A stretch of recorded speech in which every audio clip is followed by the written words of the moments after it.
Imagine waking up tomorrow and discovering that nearly 40% of everything you do, every action, every choice, every reaction, wasn't a conscious decision at all, but an automatic program your brain had been running in the background.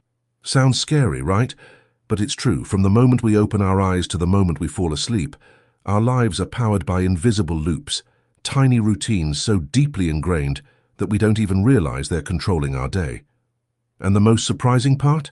These loops are running our relationships, our success, our health, our happiness, quietly shaping our destiny without asking for permission.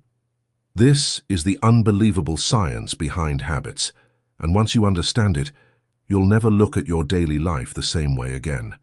The truth is, your brain is obsessed with saving energy. It hates working hard when it doesn't have to, so it constantly looks for patterns, actions you repeat again and again, so it can convert them into automatic behaviors. This process is called chunking, and your brain loves it.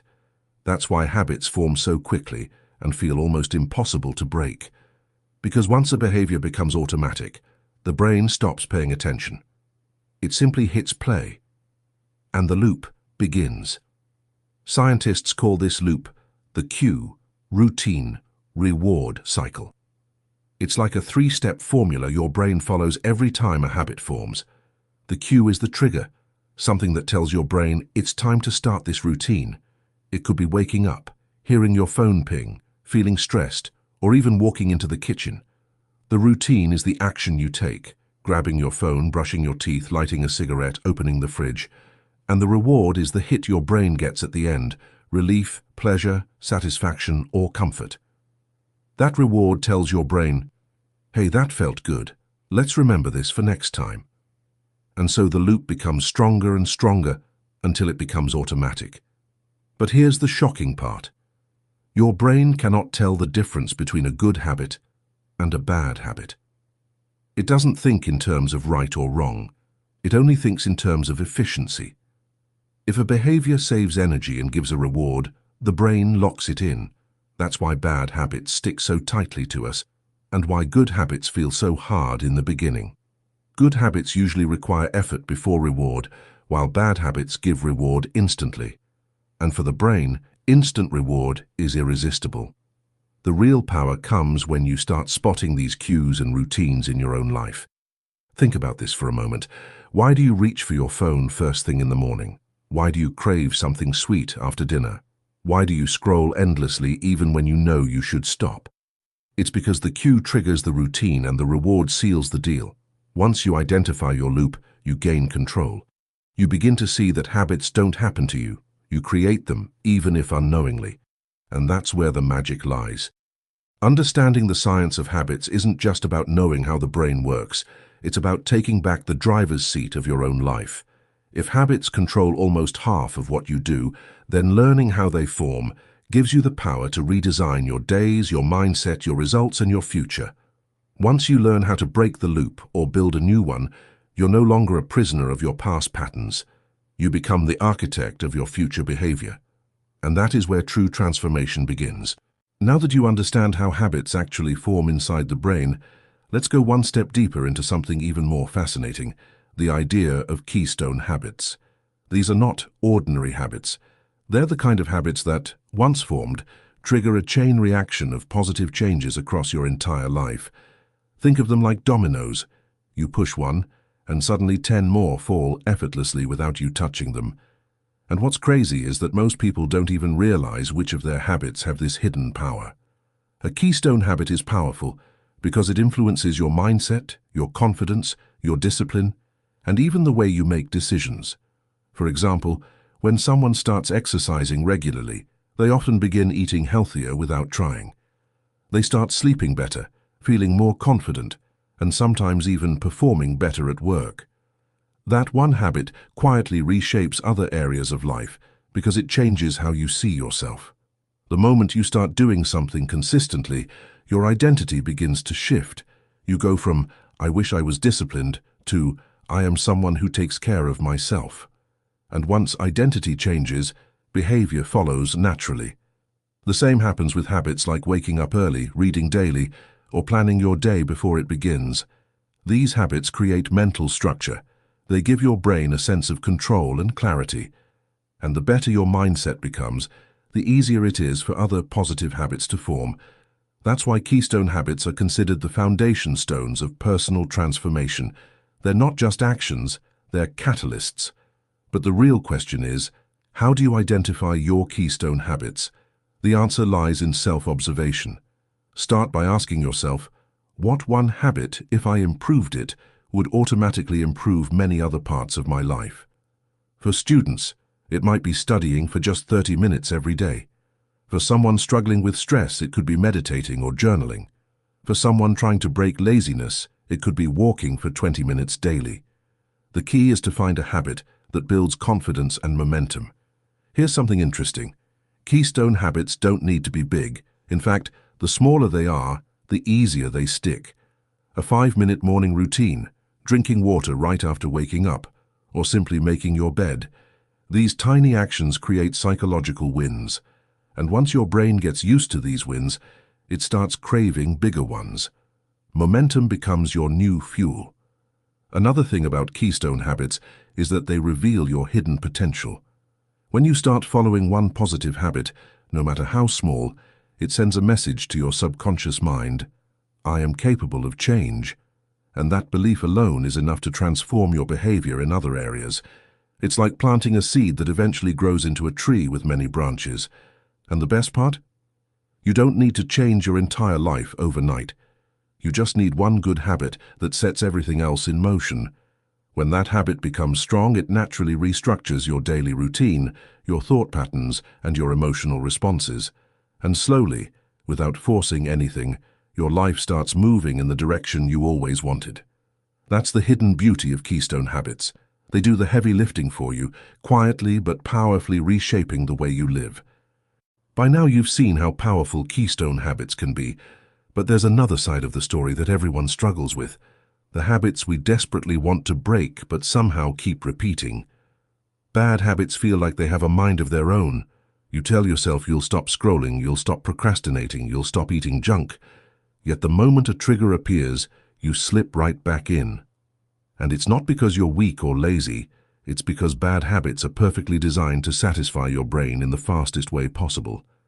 The first step to breaking a bad habit is understanding that it doesn't start with the action. It starts with the cue. Most people try to fight the routine, but that's like trying to stop a moving train with your hands. The real change begins when you identify the moment your brain gets triggered. Is it boredom? Is it stress? Is it being alone? Is it seeing your phone beside you? Every bad habit has a predictable cue. The more clearly you identify it, the more power you gain over it. When you know the cue, you can interrupt the loop before it begins. But even when you identify the cue, habits don't disappear. This is because the reward is still active. Your brain craves something: comfort, entertainment, relief, distraction, and until you replace that reward, the habit will keep returning. You cannot erase a habit. You can only replace the routine attached to the cue. That means if stress makes you reach for junk food, you need a new routine that still gives relief, maybe deep breathing, a glass of water, or a quick walk. If boredom makes you grab your phone, you might replace it with reading 2 pages of a book or writing a quick note. The key is not to remove the loop, but to rebuild it with a better routine. Another major reason bad habits are so hard to break is that they operate on autopilot. The more you repeat them, the stronger the neurological pathway becomes. It's like a road.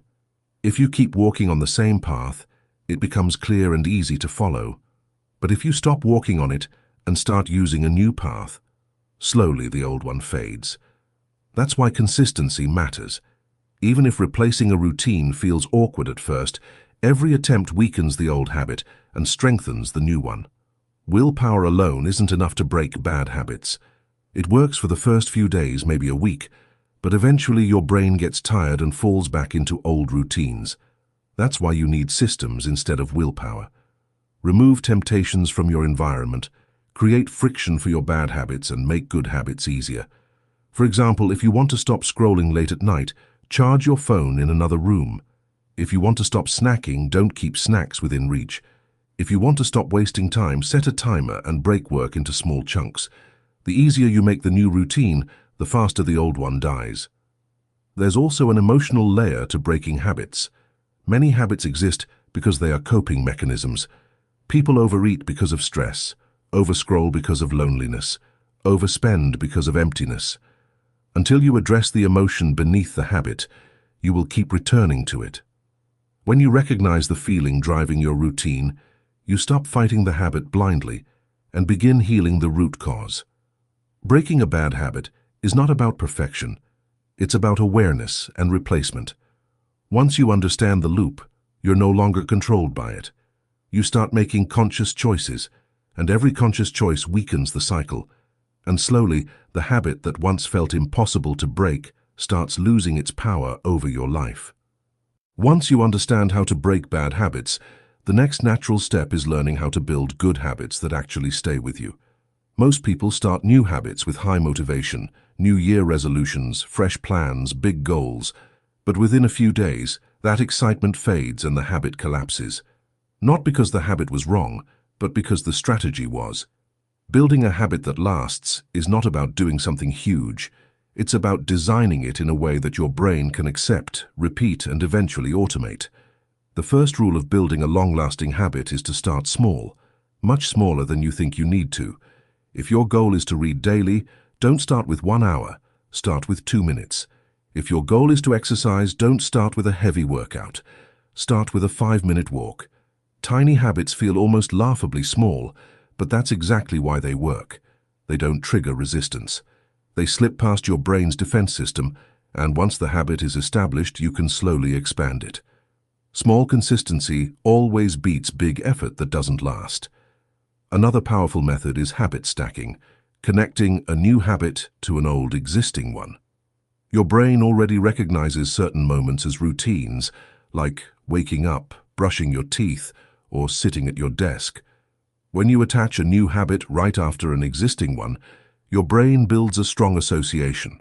For example, after I drink my morning water, I will read 1 page. Or, after I sit at my desk, I will write for 5 minutes. Over time, the sequence becomes automatic, and your new habit starts living inside your old routine. Environment also plays a huge role. You can have the best intentions, but if your surroundings don't support your habit, you'll struggle. Your environment should make good habits easy and bad habits difficult. If you want to drink more water, keep a bottle where you sit. If you want to meditate, keep a mat ready. If you want to work out, put your shoes where you can see them. On the other hand, if you want to reduce distractions, keep your phone away while working. Turn off unimportant notifications or remove apps that steal your attention. Your environment is stronger than your motivation. Then comes the concept of small wins. The human brain is addicted to progress. Even tiny progress releases dopamine, which motivates you to continue.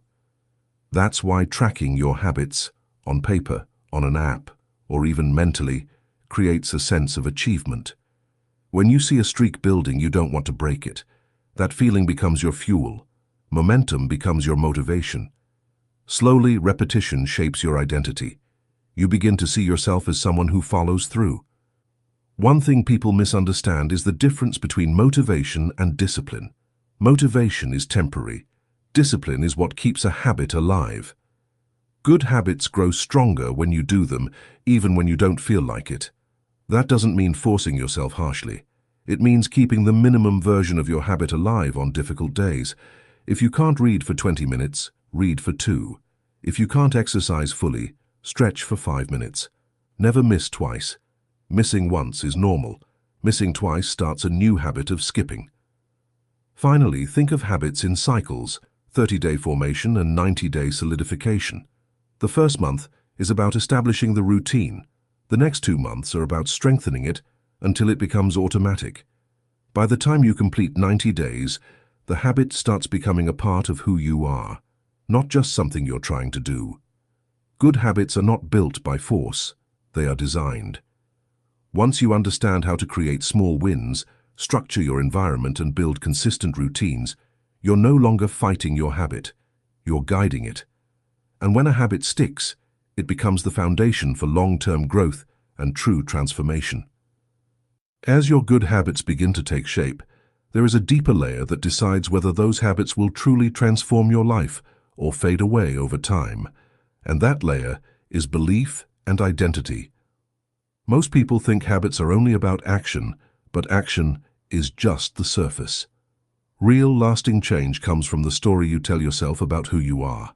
If your identity doesn't match the habit you're trying to build, the habit will always feel like a fight. But when your identity aligns with your behavior, the habit becomes natural and almost effortless. Belief is the hidden engine behind every successful transformation. You can follow a routine for a few days out of excitement, or for a few weeks out of discipline, but without belief, deep internal belief that the new version of you is real, you will eventually slip back to your old patterns. Think about it. If someone who hates running forces themselves to run daily, they'll struggle until they start believing, "I am a runner." When that belief takes root, the behavior no longer feels forced. It becomes part of their identity. Identity-based habits are powerful because they don't just change what you do, they change who you think you are. When you tell yourself, "I'm trying to read more," it feels temporary. But when you shift to, "I am a reader," the habit becomes emotionally supported. The same goes for, "I am a healthy person," "I am disciplined," or "I am someone who keeps promises to myself." Your brain wants to stay consistent with your identity, so when your identity shifts, your behavior naturally follows. But belief doesn't grow automatically. It's built through repeated small actions. Every time you complete a habit, no matter how tiny, you cast a vote for the person you are becoming. And the more votes you cast, the stronger your identity becomes. Soon your behavior and your belief start reinforcing each other. That's when transformation becomes unstoppable. Another powerful tool for building belief is your environment. The people around you, the conversations you hear, the energy you absorb, all of these shape your identity. If you surround yourself with people who think growth is impossible, your habits will suffocate. But if you surround yourself with people who push themselves, who believe in improvement, who support positive change, their belief begins transferring to you. That's why communities, groups, or even online environments can play a massive role in habit building. When you're part of something bigger, your belief gets amplified. Visualization and affirmations are also strong identity builders. When you imagine yourself already living the life you want, confident, disciplined, focused, your brain begins forming neural pathways aligned with that identity. Athletes do this, entrepreneurs do this, performers do this. They see the future version of themselves so clearly that their present actions naturally move toward it. Affirmations work the same way. When repeated consistently, they reprogram your subconscious mind and help you believe in the identity you're building. But the most important part of belief is proving things to yourself through action. You don't need massive wins to build belief, you just need consistent ones. When you show up for yourself again and again, something shifts inside you. You stop doubting your ability to change. You stop hesitating. You stop relying on motivation. You begin trusting yourself. And that trust becomes the foundation of every new habit. When belief and identity align with your habits, transformation becomes not just possible, but natural. You no longer feel like you're fighting against your own mind. Instead, your mind becomes your partner in growth. And at that point, your habits stop being something you do and start becoming who you are. When you understand belief and identity, the next realization is that habits don't just shape the person. They shape entire lives, careers, relationships, and even societies. The world you experience every day is the result of countless habits repeating themselves at personal, professional, and cultural levels. And once you learn how to apply the power of habits in real-life situations, you begin to unlock possibilities you never imagined. Let's start with personal life. Your health, your finances, your mindset, your confidence, all of these are built on small daily behaviors. The habit of saving a little every month can create financial security. The habit of reading can expand your perspective. The habit of exercising can strengthen discipline and self-respect. Even the way you talk to yourself becomes a habit. Negative self-talk forms a loop that drains your confidence, while positive reinforcement creates a cycle that fuels growth. The way you manage your mornings, spend your evenings, and react to challenges, All of these routines shape the quality of your life. Now think about your career. Successful people aren't just talented, they're consistent. Athletes don't become champions suddenly. They build routines that sharpen their skills.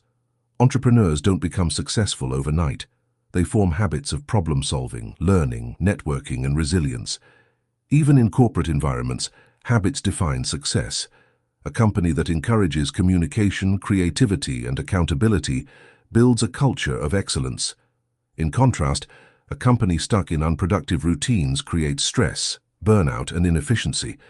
Just like individuals, organizations rise or fall based on the habits they repeat daily. Habits also influence society at a larger scale. Cultures are essentially shared routines passed from one generation to another. Communities develop habits of cooperation, celebration, discipline, or chaos. Cities become clean because people adopt habits of cleanliness. Countries grow because people develop habits of innovation and hard work. When enough individuals adopt positive habits, collective progress becomes inevitable, and when negative habits spread, entire systems suffer. This shows how deeply habits affect not only personal growth, but the world around us. But the most inspiring part is this: small habits create big results. You don't need grand plans to change your life. You don't need to wait for motivation or the perfect moment. You just need one small routine done consistently. That single routine becomes the seed for transformation, not because it's big, but because it's repeated. Over time, repetition turns into momentum, momentum turns into identity, and identity turns into destiny.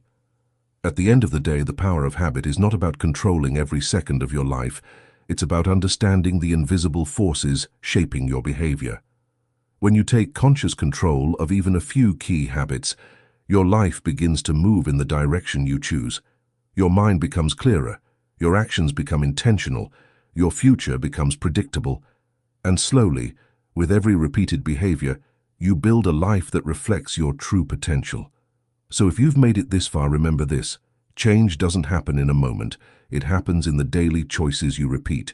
Master your habits, and you master your life. If you enjoyed this breakdown,